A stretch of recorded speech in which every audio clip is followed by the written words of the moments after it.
Mr. Chairman, today we have once again gathered in the UN Security Council at the initiative of the Permanent Mission of Ukraine and its European sponsors. In recent years, such meetings have turned into a routine element of the anti-Russian information campaign. They carry no positive charge and do not bring the settlement of the crisis any closer. One wants to ask the European sponsors, aren't you yourselves tired of listening to and saying the exact same thing? European delegations at the behest of the Ukrainians can convene the Council even every day, compete with each other in hypocrisy and anti-Russian rhetoric, express solidarity with Kyiv, talk about the need to protect democracy and international law, and fabricate unproven insinuations. Like how, by the way, today you referred to Chernobyl. You had better look at what International Atomic Energy Agency Director General Grossi said about this. But there is a problem. All these words are devoid of any connection to reality. Because the Western countries, which talk the most about humanism and the suffering of peaceful citizens, exactly 1 week ago demonstrated their true face to the whole world.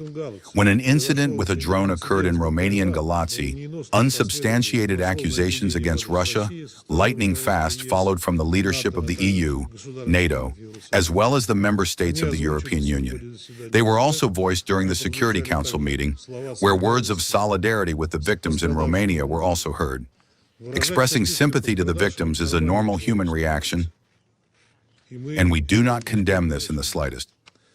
A similar incident occurred the other day in the seaport of Constanța, where a sea drone exploded, and immediately, and without any basis whatsoever, responsibility was again laid upon Russia. But not because the drone is Russian, but because it was supposedly Russia that initially attacked Ukraine.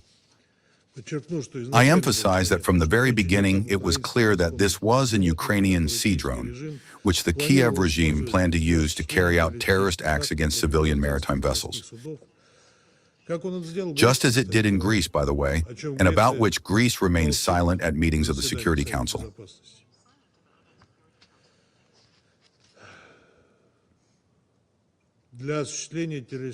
And to create threats to the safety of navigation in the Black Sea. Well, and where is the request for an extraordinary meeting of the Security Council? Where is the fiery speech of the Romanian Minister of Foreign Affairs? Silence. And where were all these European champions of international humanitarian law just a few weeks ago, when the Zelensky regime cold-bloodedly killed 21 students and wounded over 40 people as a result of a terrorist drone strike on an academic building and a college dormitory in Starobelsk? The lives of very young girls and boys were cut short literally in a single moment. Even after information about the tragedy spread across the whole world, the self-proclaimed beacons of democracy continued to shield the Kyiv junta. They could not squeeze out even elementary words of sympathy for the families of the deceased. This has long ceased to be double standards and is a system of political selection of human suffering. Some victims are declared worthy of sympathy, while others are deliberately erased from the information space when the goal is to whitewash the Zelensky regime and demonize Russia. As we predicted, the Kyiv regime did not stop and committed another bloody crime. On June 3rd, in the center of the Kyiv urban district in the Donetsk People's Republic, a scheduled Moscow-Simferopol passenger bus was shelled. Its interior burned out completely. 7 people were killed, 11, including 1 child, were injured. After the shelling, Ukrainian Armed Forces reconnaissance drones were recorded in the sky above the site of the tragedy, recording the consequences of the committed war crime.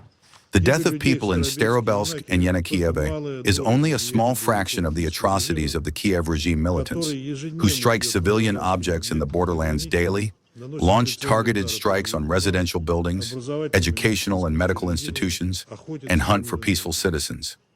Just now, the Ukrainian Armed Forces launched a strike on the Moscow-Simferopol passenger train. The assistant locomotive driver was killed. Was that a military object?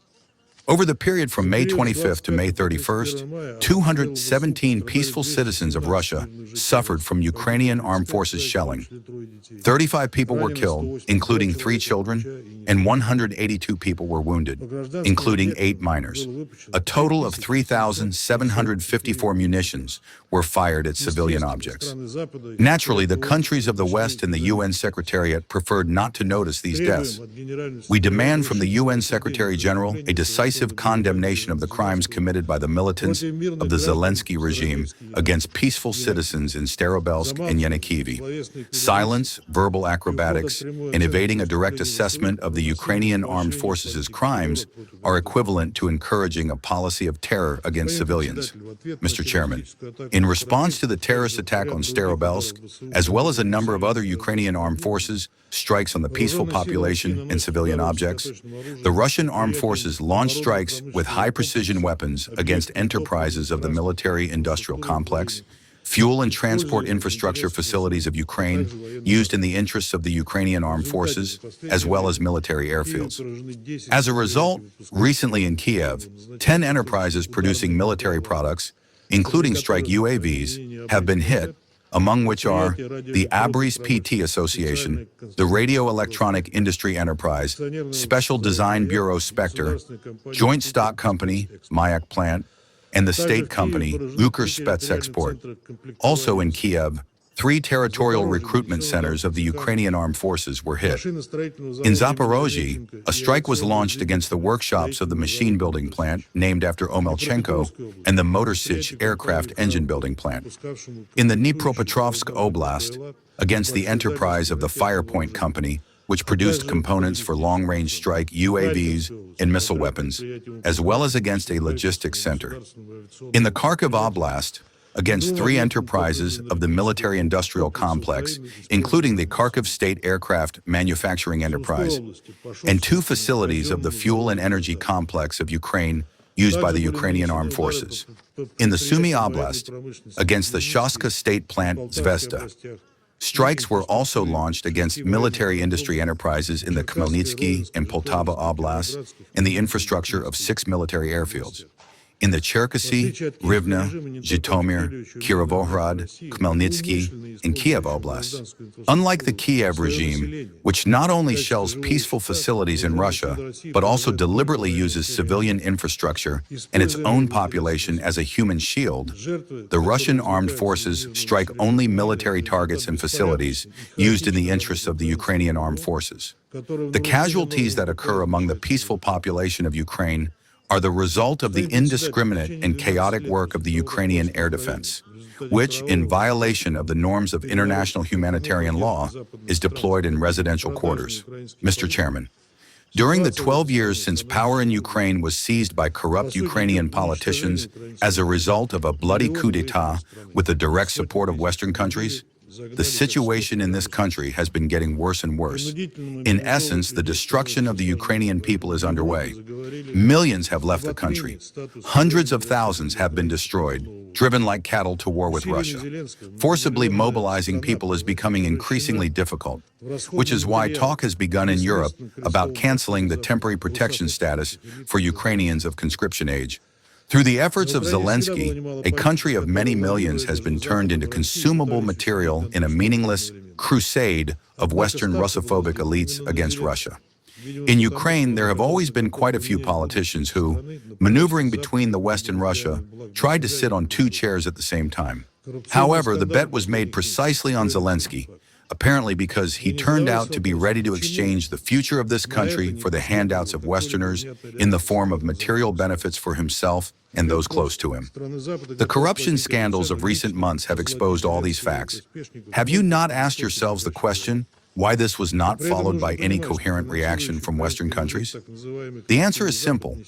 Western countries are ready to pay this price, to personally enrich Zelensky and his henchmen, just so that he does not stop the war. But at the same time, it must be understood that the so-called collective West, which finances the Ukrainian regime, bears no less, and perhaps even greater, responsibility for everything that is happening. The British representatives are distinguished by particular cynicism and hypocrisy, as they diligently portray themselves as the main benefactors of the Ukrainian people, demanding that Russia withdraw its troops. I emphasize they are completely unconcerned about the scale of the reprisals that the Kyiv neo-Nazis would inflict upon the local population immediately after our departure, primarily upon the hated Russians and collaborators. At the Security Council meeting on the crash of the drone in Romania on June 1st, the representative of Britain stated, I quote, "Russia bears full responsibility for this escalation and for the growing threats to regional and Euro-Atlantic security. This incident is a direct consequence of Russia's illegal full-scale invasion of Ukraine, as a result of which more than 15,000 civilians have died since February 2022.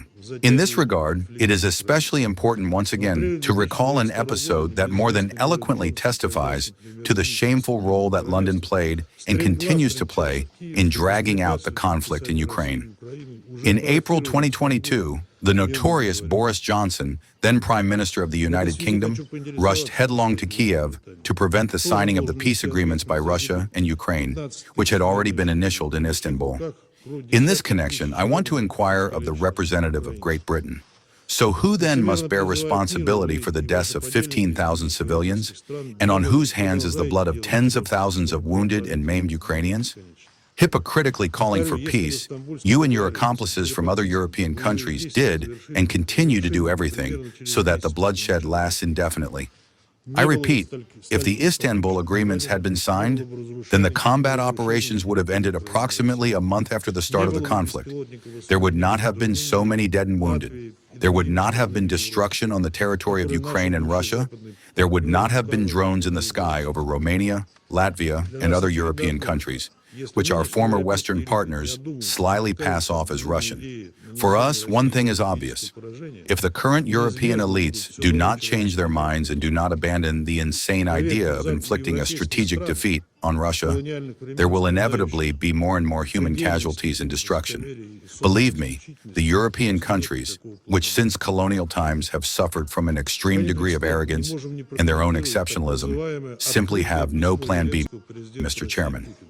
We cannot but comment on the so-called open letter from Zelensky to Russian President Putin, which is by no means a peace initiative, but a clumsy provocation designed to camouflage the desperate attempts being made by Kyiv to disrupt any negotiations on finding ways to settle the conflict. Under the guise of a call for dialogue and counting on getting the media effect he needs, Zelensky merely repeats old threats and propaganda cliches. Such bad faith maneuvers, and moreover, ones that are overtly stitched with white thread, not only do not bring peace closer, but only confirm the inability to negotiate of the neo-Nazi gang entrenched in Kyiv. This message has already been commented on in Russia by the President, his press secretary, and the Minister of Foreign Affairs. Before writing such open letters, you, for starters, cancel your own decree that banned you yourself from conducting negotiations with the President of Russia. Well, and if you still want to talk, find a way to convey your desire discreetly and not with the help of megaphone diplomacy. However, as has already been said, there is nothing to talk about right now with the Zelensky regime, which has openly embarked on the path of terrorism. The imitation of negotiations and spectacles played out for the public are alien to us. We strive for a stable and long-term settlement of the conflict. As long as Kyiv talks to us in the language of boorishness and ultimatums, there can be no talk of real negotiations, let alone a summit-level meeting. Until Zelensky fully realizes the erroneousness of his course, we will achieve the set goals not by political diplomatic, but by military means.